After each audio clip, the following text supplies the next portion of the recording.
이론 1번 문제부터 볼게요. 자, 다음 거래에 대한 주식회사 항공의 회계 처리로 옳은 것은, 자, 21년 1월 1일 특허권 취득을 위해 상환 의무가 없는 정부 보조금 1,000만 원을 보통 예금으로 수령하다. 그럼 지금 보통 예금에 돈 들어온 거에 대한 것만 쓰면 되죠. 진짜 그냥 분계 문제죠. 그럼 차면에 보통 예금 돈 들어왔고 대변에 정부 보조금 보통 예금에 얘의 차감 계정 쓰는, 답은 2번이 되겠네요. 그죠? 우리 이건 뭐 전표 입력 문제가 나와도 다들 잘 푸실 문제니까. 다음 2번. 다음 중 무형자산에 대한 설명으로 옳지 않는 것. 1번. 내부적으로 창출한 영업권은 원가를 신뢰성 있게 측정할 수 있고 미래 경제적 효익을 창출할 수 있다면 자산으로 인식할 수 있다. 제가 내부 창출한 영업권은 자산의 인식 요건을 충족할 수가 없다라고 했죠. 왜냐하면 내부적으로 창출한 영업권은 우리 원가를 신뢰성 있게 측정한다 하더라도 우리가 그 가치를 신뢰성 있게 측정할 수 없기 때문에 얘는 안 돼요.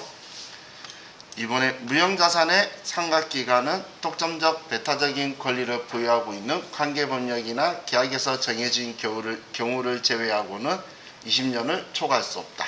맞죠? 다음 3번. 다른 종류의 무형자산이나 다른 자산 간의 교환으로 무형자산을 취득하는 경우에는 무형자산 원가를 교환으로 제공한 자산의 공정가치로 측정한다. 자, 이거 우리 유형자산하고 똑같은 거예요. 다른 종류의 무형자산이나 다른 자산으로 교환할 때는 제공한 자산의 공정가치로 우리가 인식을 하는 거죠. 유형자산 때랑 같은 거죠. 다음, 무형자산을 창출하기 위한 내부 프로젝트를 연구 단계와 개발 단계로 구분할 수 없는 경우, 그러면 아직 개발 단계로 못 넘어간 거라 그랬죠. 그래서 그 프로젝트에서 발생한 지출은 모두 연구 단계에서 발생한 것으로 본다. 맞죠? 그래서 답은 1번이 틀렸네요. 자, 다음 3번. 다음은 주식회사 항공의 상품 매매 관련 자료이다. 이 자료를 토대로 계산한 매출 원가가 127만 5천원일 때 가에 들어갈 매입 애누리 및 할인액은 얼마인가 라고 적혀 있네요. 자, 그럼 우리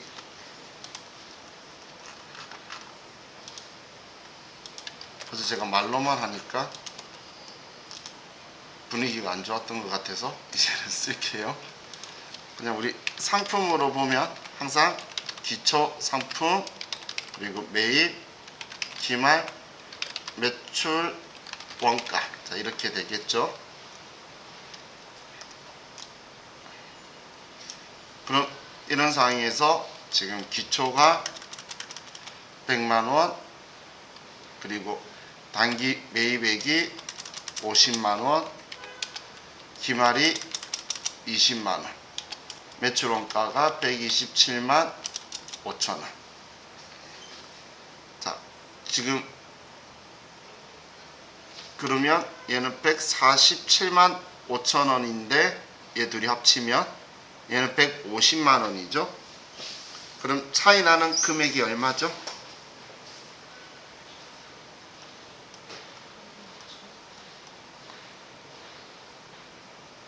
얼마?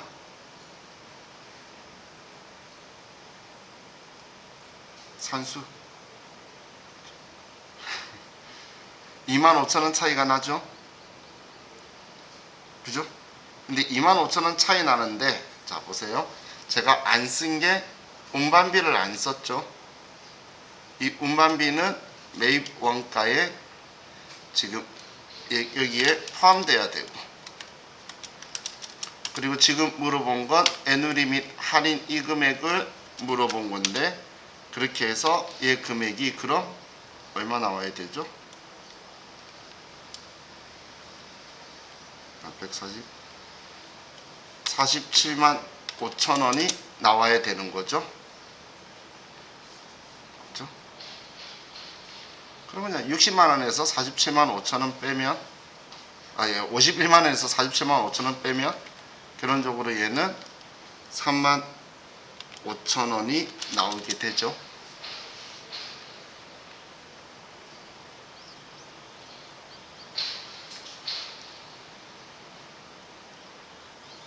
그죠?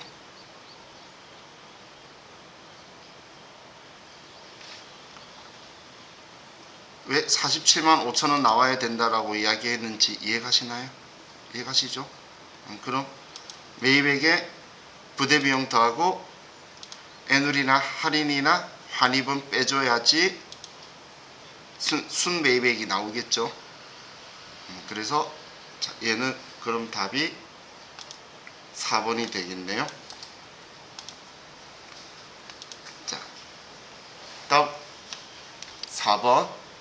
다음은 주식회사 항공의 기말 재고자산 관련 자료이다. 이를 토대로 재고자산 평가 손실과 재고자산 감모 손실을 계산하면 얼마인가? 재고자산은 저가법으로 평가하며 수량 차이는 모두 비정상 감모이다. 자, 그럼 장부 재고 수량은 1000개. 장부에는 창고에 보관 중인 상품의 실제 수량은 20개. 상품의 단위당 취득원가는 1000원. 상품의 단위당 시가는 950원. 자, 혹시 이 말 기억나시나요? 감모 손실과 평가 손실이 동시에 일어나면 감모 손실을 먼저 한다라고. 우리 수업한 순서가 감모 손실 먼저니까. 그래요. 자, 그러면 감모 손실을 먼저 하면 지금 우리 수량을 가지고 먼저 보는 거예요.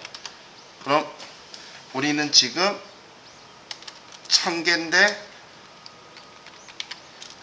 1000개인데 얘가 실제가 980개면 20개가 모자라죠. 감모죠. 그럼 아직 가격은 단가는 손 안 댔잖아. 한 개당 그대로 1000원짜리가 감모 손실이 발생했으니까 2만원이라는 거예요. 자, 이해가셨죠?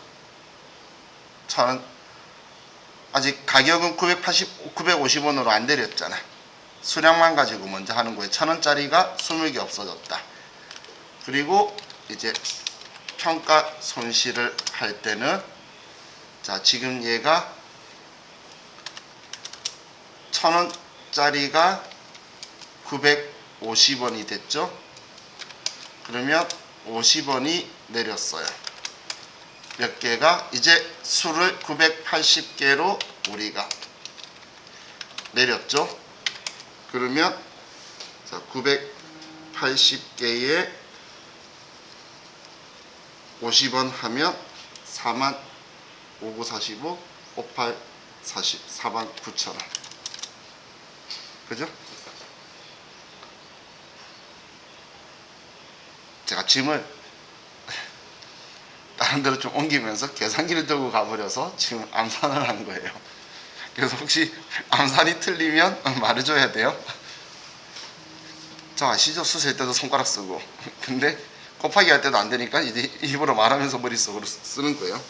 그러면 평가 손실은 49,000원, 감모 손실은 2만원. 그럼 답은 2번이 되겠네요. 그래서 항상 감모 손실을 금액 낮추기 전에 취득원가 장부에 적혀있던 금액으로 없어진 수량만큼 먼저 계산하고, 그리고 나서 실제 재고 수량으로 단가가 하락한 거예요. 두 번째로 계산하는 거예요. 순서가 뒤집어지면 값이 바뀌겠죠. 그래서 순서를 틀리시면 안 돼요. 자, 다음 5번. 주식회사 항공은 자본 증자를 위해 보통주 1000주를 주당 12,000원에 발행하고 주금은 현금으로 납입받았다.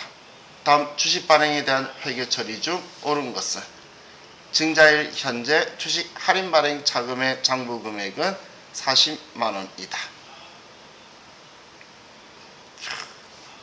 때마다 냄새는 바로 그냥 4분으로 확 가는데 할인 발행 차금 40만 원을 줄여주는 애가 얘밖에 없어서 그죠? 자, 일단 뭐 어떤 상황이든 간에 우리 1번을 답이라고 하실 분은 없죠? 그죠? 우리 주식 발행하면 대변의 자본금 무조건 액면 까니까 1000만 원이 가야지. 우리는 1200이라고 쓰실 분은 우리 실기에도 없으니까. 자, 그리고 받은 돈이 1200만 원. 여기까지 다 똑같네요. 그럼 200만 원 주식 발행 초과금이니까 40만 원의 주식 할인 발행 차금 우선 상계하고 160만 원은 주식 발행 초과금이다. 그래서 얘가 답이 되겠네요.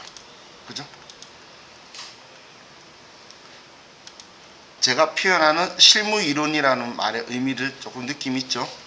우리 실기에서 분개하던 걸 이론 시험에다가 보기로 집어넣었잖아요. 그죠? 자, 다음 6번. 다음은 주식회사 항공의 장기 할부 관련 자료이다. 주식회사 항공이 21년에 인식할 수익은 총 얼마인가? 2021년 1월 1일 상품을 판매하고 판매 대금은 21년 12월 31일부터 5년 동안 매년 10만원씩 받기로 함. 주식회사 항공의 유효 이자율은 10%이고 유효 이자율 10%의 5년 연금 현가계수는 3.7908이. 그럼 얘는 무슨 말일까요?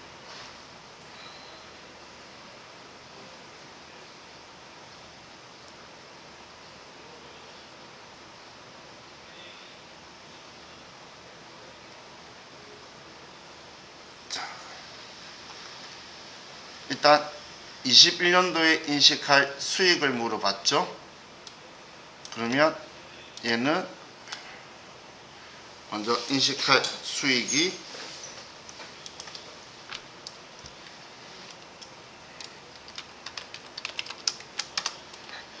매년 10만원씩 받기로 했기 때문에 총 50만원 중에서 지금 여기에서 여러분들이 생각해야 될 게 과거에 제가 현재 가치에 대해서 이야기했던 거 기억나시나요? 그죠? 지금 여기에 5년 동안 매년 10만원이라고 하면 우리는 명목 금액으로는 50만원이 되는데 이 50만원의 현재 가치는 연금 현가계수 가지고 제가 IFRS 가면 이런 매출액 쓴다라고 표현했던 그거예요. 그러면 연금 현가계수가 3.7908이면 이거에 우리 10만원을 곱하면 37만 9,080원이 첫 번째 매출액이 되는 거예요. 얘가 매출액이 돼요. 근데 이 매출액이라고 하는 이 현재 가치는 2021년 자, 얘는 2021년 1월 1일 걸 이야기하는 거고, 그러면 얘가 결국은 내가 받는 건 다 50만원이 될 거예요. 기간이 경과하면서. 그러면 1년치의 이자 수익을 인식해야 되니까 37만 9,080원 곱하기 10%를 하면 37908이 되겠죠. 그죠? 얘를 이자 수익을 2021년 12월 31일 날 인식할 거라는 거예요. 자, 저도 저를 못 믿으니까 휴대폰 계산기로 그러면 37만 9,080원 더하기 37,908원을 하면 41만 9,880원. 지금 이 금액을 제품 매출로 인식한다는 이야기이고 이 날짜에 이자 수익으로 인식한다는 이야기예요. 지금 이 금액이 매출했을 때 상품 매출로 인식할 거고 이 금액이 이자 수익으로 인식할 거라는 거예요. 물어본 거는 수익 물어봤죠. 그래서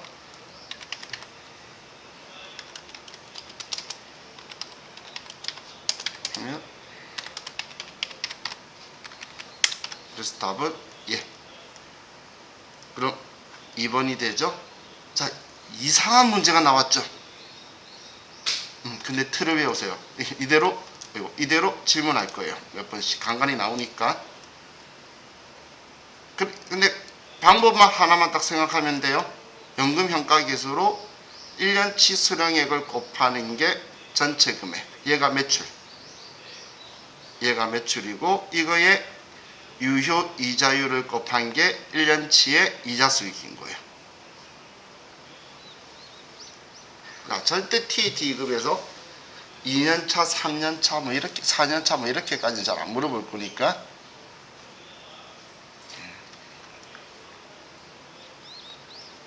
그럼 답은 2번이 되겠죠.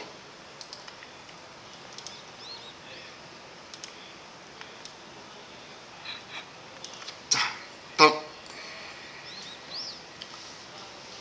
7번 주식회사 항공은 21년 1월 1일 기계장치를 구입하였으며 해당 연도 결산일에 다음과 같이 회수 가능액을 산정하였다. 손상차손은 얼마인가? 기계장치를 300에 샀고 내용연수 5년, 정액법 잔존가치 100만원. 결산시 손상 징후가 있어 회수 가능액을 230만원으로 산정하였다. 자, 그럼 200. 자, 예, 제가 손상을 인식할 때 뭐 할 때마다 제일 중요한 게 감가상각한 후에 장부금액하고 순실현 가능해, 회수 가능해 하고 차이를 비교하라 그랬는데, 그럼 1월 1일날 샀으니까 1년치 감가상각하면 이 기계장치의 장부금액은 얼마예요?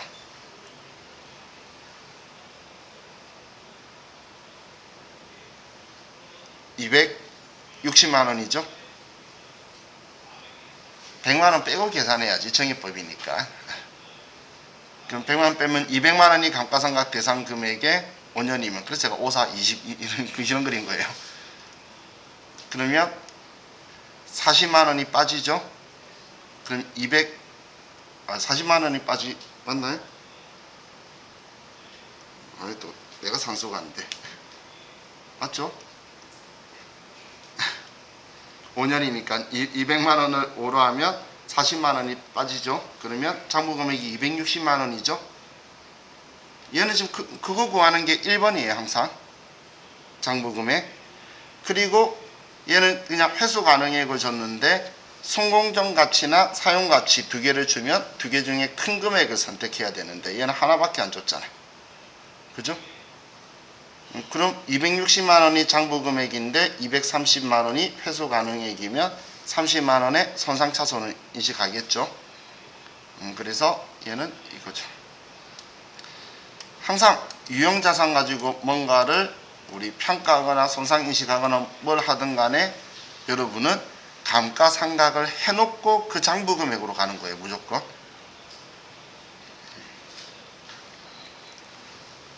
자, 다음 8번. 다음 중 회계 추정의 변경에 해당하지 않는 것. 추정의 변경이에요. 중요한 건가요? 추정은 덜 중요한 거죠. 정책보다. 그죠? 그럼 차량 운반구 내용 연수를 5년에서 7년. 얘는 추정의 변경이죠. 비품의 감가상각 방법을 정률에서 정액법. 기계장치 잠정 가치를 10만원에서 20만원으로.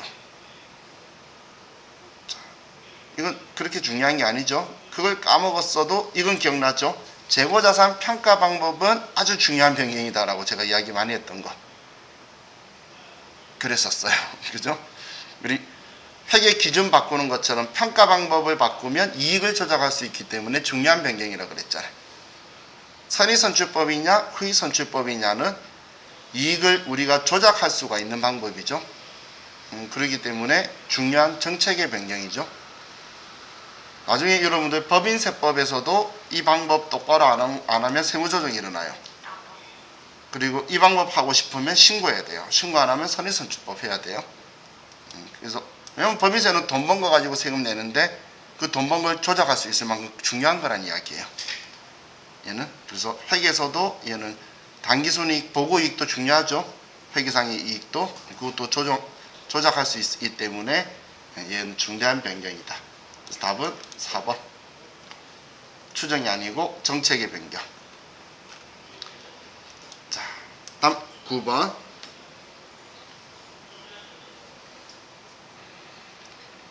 다음 중 부가가치세 과세 거래에 대해 잘못 설명하고 있는 사람은 사업자가 상품을 개인적인 목적으로 사용하며 부가가치세가 과세될 수 있어. 승호가 그랬어요. 개인적 공급이죠. 상품을 개인적 목적으로 쓰면 개인적 공급이니까 간주 공급으로 과세될 수가 있겠죠. 다음 두 번째, 사업자가 폐업한 후 처분하는 재화에 대해서는 부가가치세가 과세되지 않아. 폐업한 후에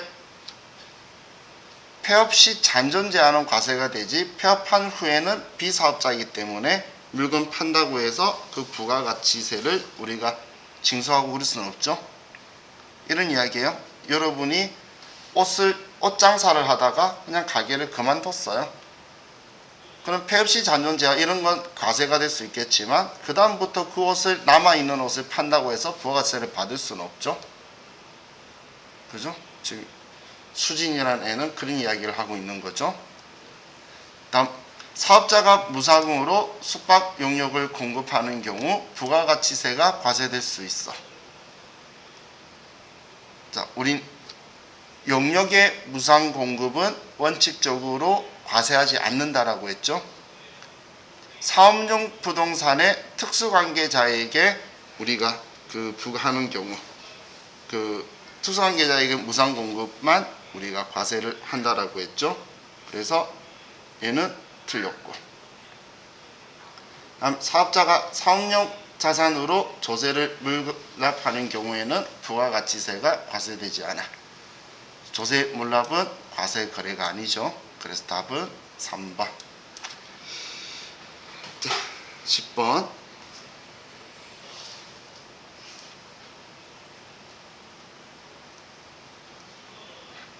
다음 중 부가가치세법상 영세율에 대한 설명으로 옳은 것은? 자, 영세율 적용 대상자는 부가가치세법상 제반 의무를 이행하지 않는다. 영세율 적용 사업자는 과세사업자죠. 모든 부가가치세법상의 의무를 다해야 되는 사업자니까 1번은 틀렸고, 2번 과세표준에는 0의 세율이 적용되지만 관련된 매입세액은 공제받을 수 있다. 영세율 적용받는 사업자 매입세액 공제 받을 수 있죠. 영세율은. 그래서 2번은 옳은 거니까 맞고, 3번에 면세사업자는 면세를 포기하지 않아도 영세율 적용을 받을 수 있다. 아니죠. 면세 포기해야 적용받을 수 있고, 4번에 영세율은 부가가치세의 역진성을 완화하기 위한 제도이다. 이건 면세제도 이야기죠.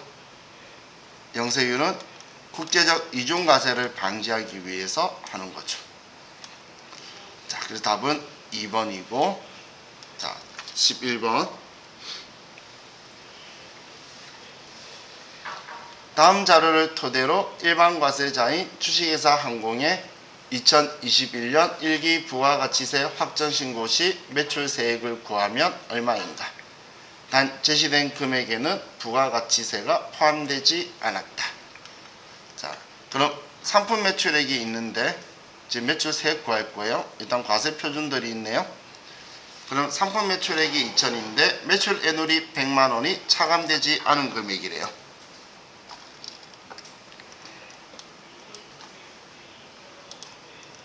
자, 그럼 먼저 가해서 2천만 원에 100만 원을 빼면 얘는 1,900만 원이 될 거고, 그죠? 다음 매출 채권의 회수 지연에 따라 받은 연체이자나 연체 이자는 과세하지 않죠. 자, 다는 할부금액 1,200만 원인데 4월 1일에 제품을 인도하고 대금은 4월 30일부터 12회로 분할하여 매월 말일에 100만 원씩 받기로 함. 그럼 얘는 장기 할부 매출이죠. 그죠? 1년 이상에 거쳐서 1년 포함이죠. 2회 이상 분할 납부하면 장기 할부 매출이면 이번에 회수기일이 도래하는 걸 보는데, 그럼 다시 일기 확정. 그러면 4월 30일, 5월 30일, 6월 30일 세 번이 되겠죠. 그러면 300만 원이네요. 그럼 얘는 100만 원 곱하기 3 하면 300만 원. 그럼 지금 얘 합은 과세 표준은 2200. 그럼 매출세액은 전부 다 과세 거래니까 220. 그래서 답은 1번이 되겠네요. 그죠? 답은 1번. 자, 다음 12번. 자, 다음 중 소득세 납세 의무에 대한 설명으로 옳은 것은. 자, 1번. 거주자는 국내 원천 소득에 대해서만 납세 의무가 있다. 그럼 비거주자 이야기죠. 거주자는 국내외 모든 소득에 대해서 납세 의무가 있죠. 그렇기 때문에 1번은 틀렸고, 2번 과세기간 중 폐업하는 경우 소득세 과세기간은 1월 1일부터 폐업일까지다. 맞나요? 아니죠. 소득세는 죽지 않으면 안 끝난다라고 했죠. 그래서 회사 그만둬도 그 영향 안 받고 1년. 그죠? 폐업해도 1년. 2번 틀렸고, 3번.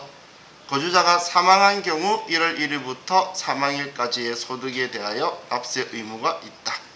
사망한 경우에 이 사람의 상속권자가 다 정리를 해야 되죠. 3번은 맞고. 자, 4번에 공동사업 합산과세가 아닌 경우에도 공동사업자는 연대 납세 의무가 있다. 이건 소득세는 인별과세 원칙이죠. 개인별로 각각 하기 때문에 연대 납세 의무를 가지지 않아요. 그래서 3번만 답이 맞네요. 자, 다음 13번. 다음 중 근로소득에 대한 설명으로 옳지 않는 것은. 1번. 주주총회에 따라 결의에 따라 상여로 받은 소득은 근로소득에 포함된다. 상여라는 말은 우리 근로소득을 세를 과세하겠다라는 법인세 명칭이에요. 상여라는 표현은. 그래서 1번은 맞고, 2번. 법인세법에 따라 상여로 처분된 금액은 근로소득에 포함된다. 얘도 맞고, 출자 임원이 사택을 제공받음으로써 얻는 이익은 근로소득에 포함된다. 우리 출자 임원이나 우리 주주 임원을 이야기하는 거, 출자 임원은 이 사택을 제공받음으로써 이익을 근로소득으로 과세 안 하는 것 일반 종업원들, 우리 같은 일반 종업원들인 거고, 4번에 외국 기관으로부터 받은 근로소득의 경우에는 근로소득 공제가 적용되지 아니한다. 왜? 얘는 4번은 말이 안 되죠. 4번은 틀렸네요.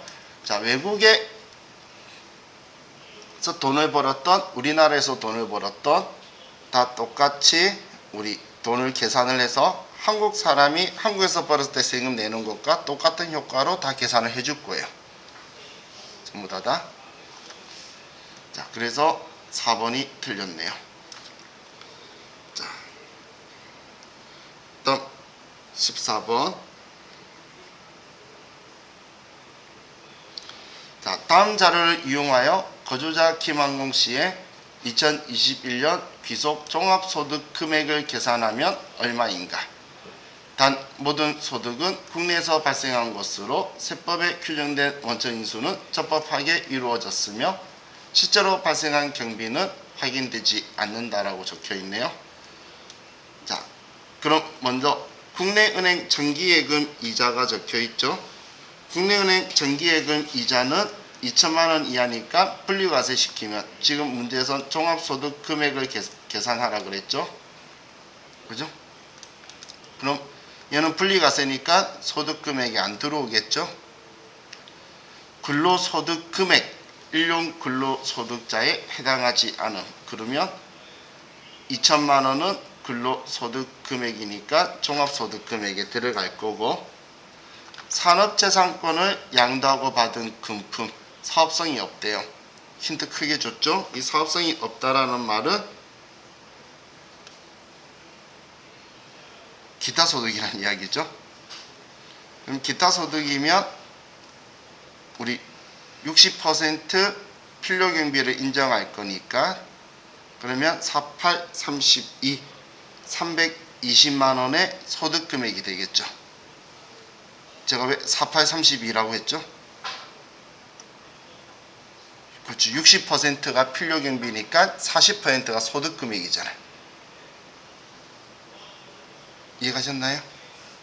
그럼 자, 이것도 나중에 꼭 체크하세요. 방금 48, 32, 320만 원이 왜 중요하냐면 300만 원 미만이었으면 분리과세 시킬 수 있거든. 그런데 300만 원 이하면 분리과세 시킬 수 있는데 320만 원이잖아요. 그러면 320만 원은 전부 다 종합소득 금액에 들어가야 되겠죠. 그럼 2천만 원과 320만 원에서 답은 3번이네요. 그죠? 이해하셨죠? 자, 다음 15번.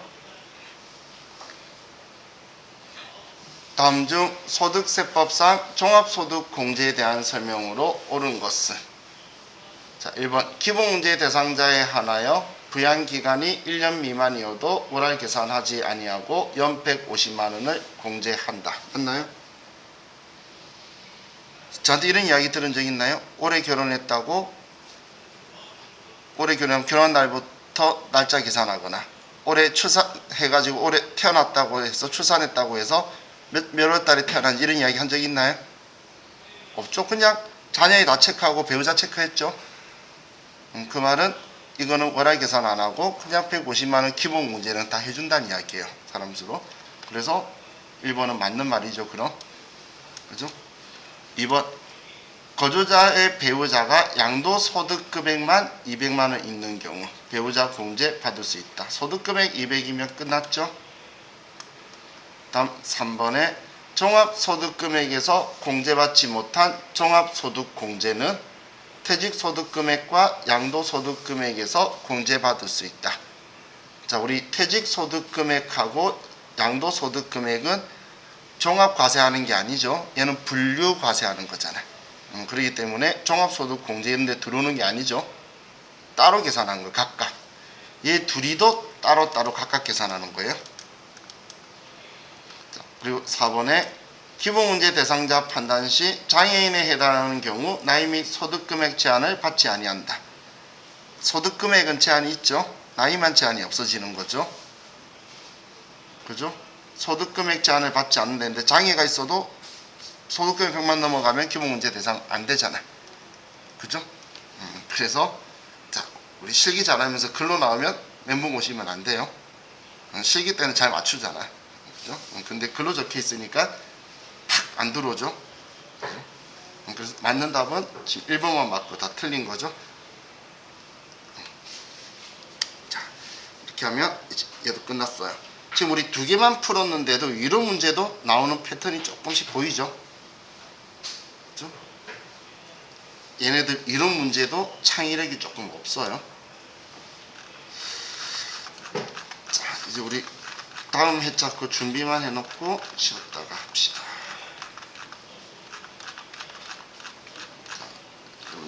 교재는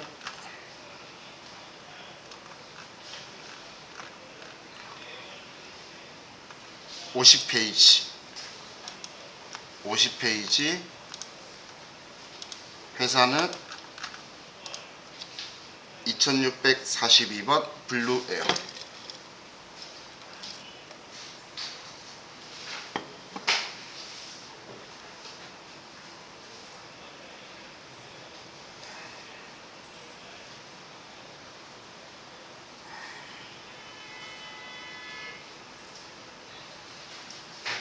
자, 이렇게 놓고 쉬었다 합시다.